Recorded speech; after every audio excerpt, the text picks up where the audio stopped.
ایک دفعہ کا ذکر ہے کہ خلیفہ ہارون رشید نے بہلول دانا کو دربار میں طلب کرنے کا حکم دیا تو خلیفہ کا ایک کارندہ فوراً بہلول دانا کی تلاش میں روانہ کر دیا گیا۔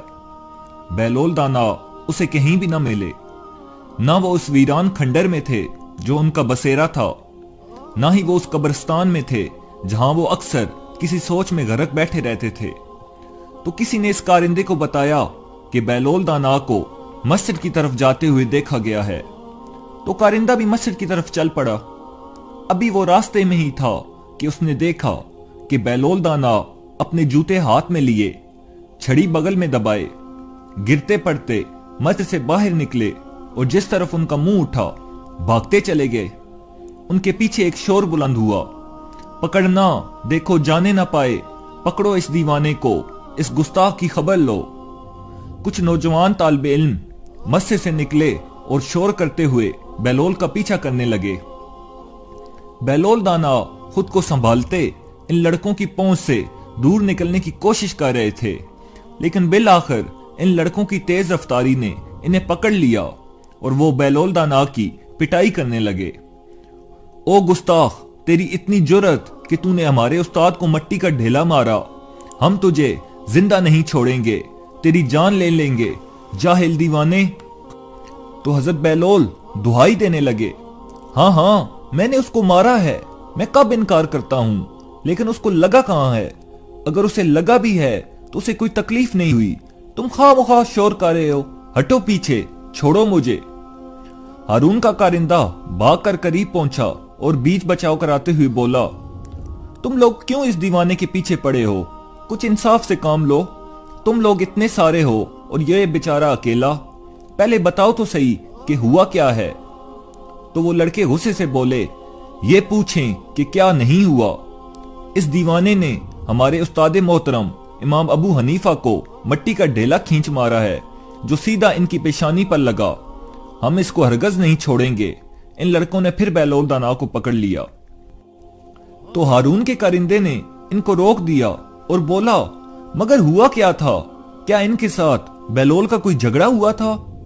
تو ایک طالب علم بولا، ہمارے استاد محترم کی شان اس سے بالا تر ہے کہ وہ اس جیسے کے ساتھ جھگڑا کریں، وہ تو ہمیں معمول کے مطابق درس دے رہے تھے کہ یہ دیوانہ نہ جانے کہاں سے نمبردار ہوا اور ان کی پیشانی پر ڈھیلا کھینچ مارا۔ آپ درمیان سے ہٹ جائیں، یہ پاگل ہے یا دیوانہ، آج تو ہم اس کو ایسا سبق سکھائیں گے کہ یہ سارا پاگل پن بھول جائے گا۔ ایک لڑکے نے اپنی بات ختم کر کے پھر بہلول کی طرف اپنے ہاتھ بڑھائے تو ہارون کے کارندے نے اس کا بازو پکڑ لیا اور بولا، بات سنو لڑکے، سب جانتے ہیں کہ یہ دیوانہ ہے، پھر خلیفہ ہارون رشید کا رشتہ دار بھی ہے، تم اسے مار کر قانون ہاتھ میں نہ لو، اسے قاضی کے پاس لے جاؤ، وہی صحیح فیصلہ کرے گا۔ تو بات لڑکوں کی سمجھ میں آ گئی اور وہ بہلول کو پکڑ کر قاضی کے پاس لے گئے اور قاضی کو تمام ماجرا کہہ سنایا۔ تو حضرت بہلول دانا نے کہا کہ ذرا اپنے استاد محترم کو بھی بلا لاؤ، مدعی کے بغیر تم دعویٰ کس طرح پیش کر سکتے ہو؟ قاضی نے حکم دیا کہ بہلول درست کہتا ہے، تم استاد کو بلا لاؤ کیونکہ مدعی تو وہی ہیں اور ہم بھی دیکھ لیں گے کہ ضرب کتنی شدید ہے۔ تو ان میں سے کچھ طالب علم گئے اور اپنے استاد محترم امام ابو حنیفہ کو بلا لائے۔ تو بہلول نے قاضی سے کہا کہ قاضی جی، کیا میں ان لڑکوں کے استاد محترم سے بات کر سکتا ہوں؟ تو قاضی نے اجازت دی اور بولا، ہاں شوق سے۔ تو بہلول نے انہیں مخاطب کیا اور بولے، میرے عزیز، میں نے تجھ پر کون سا ظلم کیا ہے؟ تو ابو حنیفہ نے غصے سے بولا، عجیب مسخرے ہو تم، ابھی تم نے سب کے سامنے میری پیشانی پر مٹی کا ڈھیلا نہیں مارا؟ تو بہلول بولے، بھائی اسے تجھے کیا فرق پڑا، تو بھی مٹی سے بنا ہے اور وہ ڈھیلا بھی مٹی کا تھا۔ ابھی تو تم خود ہی اپنے شاگردوں کو سمجھا رہے تھے کہ امام جعفر صادق علیہ السلام جو یہ فرماتے ہیں کہ ابلیس کو جہنم کا عذاب دیا جائے گا، وہ درست نہیں ہے، کیونکہ شیطان ناری مخلوق ہے، وہ آگ سے بنا ہے اور اس کو آگ بھلا کیا تکلیف پہنچائے گی؟ تو بھی خاکی ہے اور مٹی سے بنا ہے، پھر بھلا مٹی کے ڈھیلے نے تجھے کیا تکلیف پہنچائی؟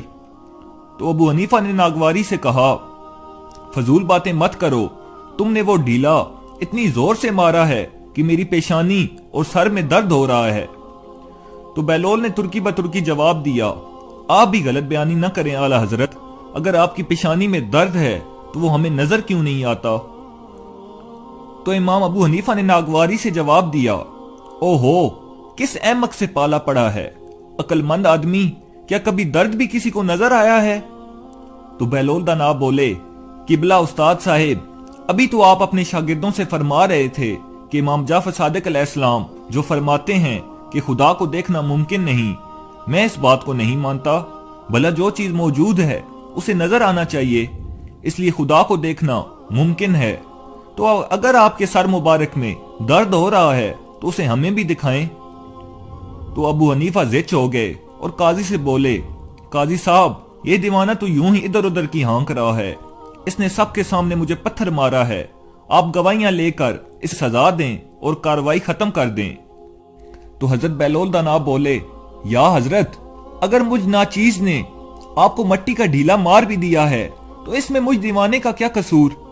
ابھی آپ ہی تو اپنے شاگردوں سے فرما رہے تھے کہ آپ کو امام جعفر صادق علیہ السلام کے اس قول سے بھی اختلاف ہے کہ وہ فرماتے ہیں اچھا یا برا کام کرنے والا خود اس کا ذمہ دار ہے اور اس کے لیے جواب دہ ہے، جبکہ آپ فرماتے ہیں کہ ہر فعل اللہ کی طرف سے ہوتا ہے اور بندہ اس کا ذمہ دار نہیں۔ اس لحاظ سے ڈھیلا میں نے آپ کو نہیں مارا، یہ کام تو خدا نے مجھ سے کروایا ہے۔ اب بھلا اس کام کے لیے سزا کا مستحق میں کس طرح ٹھہرا جو میں نے کیا ہی نہیں؟ خدارا قاضی صاحب، آپ ہی انصاف کیجئے۔ تو ابو حنیفہ لاجواب ہو گئے۔ قاضی، جو دونوں کی دلچسپ بحث سے محفوظ ہو رہا تھا، بولا، بہلول نے اپنا مقدمہ جیت لیا ہے اور اس کو باعزت بری کیا جاتا ہے۔ تو حضرت بہلول دانا نے اطمینان کا گہرا سانس لیا، پاؤں میں جوتے پہنے اور اپنی چھڑی سنبھال کر عدالت سے باہر نکل آئے۔ وہ اپنی دھن میں کہہ رہے تھے، آل محمد صلی اللہ علیہ وآلہ وسلم کی تکذیب کرنے والوں کو منہ کی کھانی پڑتی ہے، علوم اہل بیت کو جھٹلانے والوں کے مقدر میں جیت نہیں۔ اللہم صلی علی محمد و آل محمد۔